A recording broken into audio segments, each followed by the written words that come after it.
Oh, hi there. What's up, gamers? DreamcastGuy here, and it's Top 10 Thursday. Over the course of the last couple of years, it feels like gaming has completely changed. The adventures we go on are suddenly a lot longer, the graphics are completely polished and mind-blowing, and it seems like just the things we're doing are a lot more fun. But when we look at the good, we also acknowledge the bad. We have to see that some stuff that's kind of popped up has become downright evil. So today, we're going to be turning to the dark side to take a look at some of the worst aspects of modern gaming, on my picks of the top 10 things that suck about games now.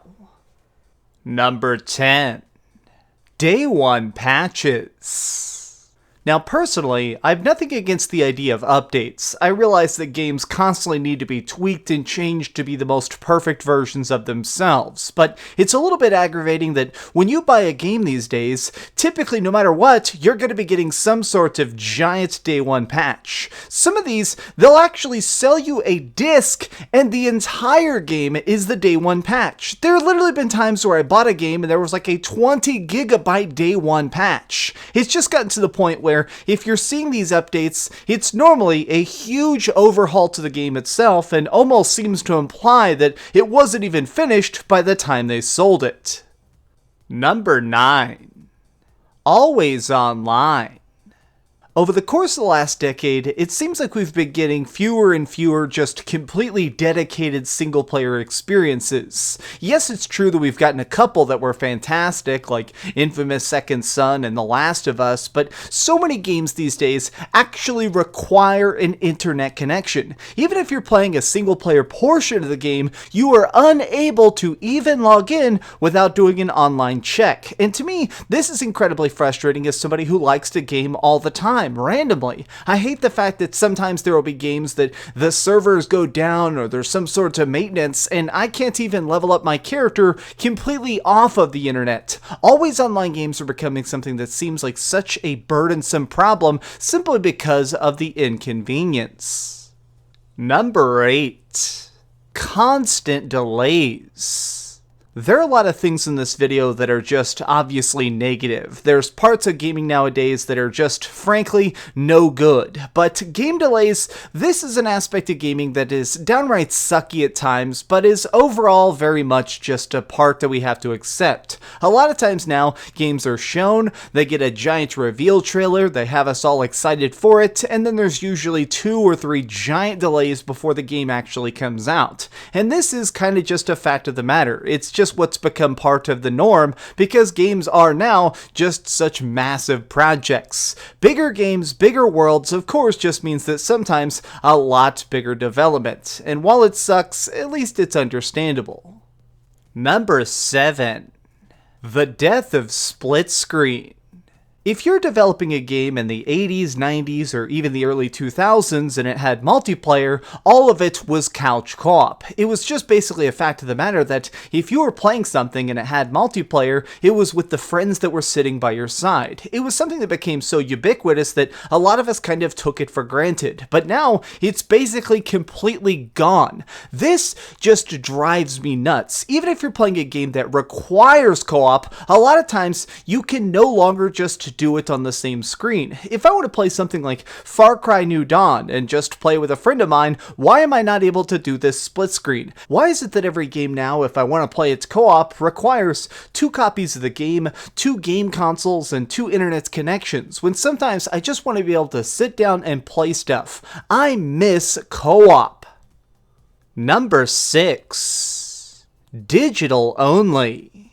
During the time of the Xbox 360, we really saw the rise of digital-only games. Little tiny indie projects that typically didn't have a giant budget, and they really didn't even manage to have enough cash to print a disc, but they managed to make some very fun experiences. Things like Castle Crashers really excelled on the Xbox Live Arcade, and now I feel like this idea has kind of just been taken to its extreme. Recently, we are seeing hundreds and hundreds of digital-only games being dropped onto the marketplace. And the problem is that a lot of these, well, they kind of just go away. If these studios, for whatever reason, run out of budget or stop having funding, these are very oftentimes deleted off the PlayStation Marketplace. And what's even worse is, it's a little bit annoying that a lot of these digital-only games are definitely very, very half done. You can really feel the fact that these are done in a rush. And to me, I feel like a lot of these digital-only games end up just being something that feels a little bit like a cash grab.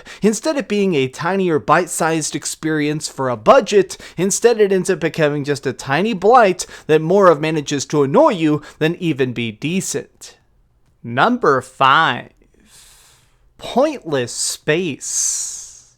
There's been this odd obsession recently with games just being incredibly long instead of trying to make them great. While there have been some truly staggering projects that manage to have sweeping vistas and solid open world elements, many of them are becoming increasingly rare. Unfortunately, most of the stuff coming out now is very, very long and drug out for absolutely no reason. Look at something like Mafia 3. Now, at times this game was fun. It had an interesting setting. It had some really good explosions, but really the biggest problem was the fact that this game had about 4 hours of story drug out over the course of about 30 hours of repeating missions over and over as you slowly dominated the map. It ended up making it where instead of being able to manage to squeeze a tiny bit of enjoyment out of it, you just kind of ended up just despising it. And I feel like so many games are becoming so fixated on this giant pointless space that they're forgetting about just making them enjoyable.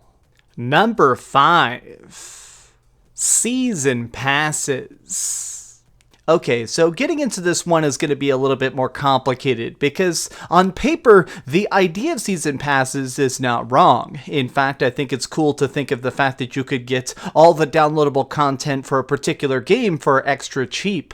My problem with season passes is the fact that so many times the developers try and push them to you right up front. They want you to pay for downloadable content that has not even begun being made. They want your money before the product. And a lot of times these season passes, they're very, very hit and miss. Sometimes a game will provide you with tons of extra journeys and quests and things to do, but half of the season pass is almost always utter garbage. Season passes are definitely a way for them to try and get $80 out of a $60 game, and now a lot of these season passes are creeping up and being $30 or $40 instead. And personally, even if I do love a game, I don't want to drop $100 just to see it all.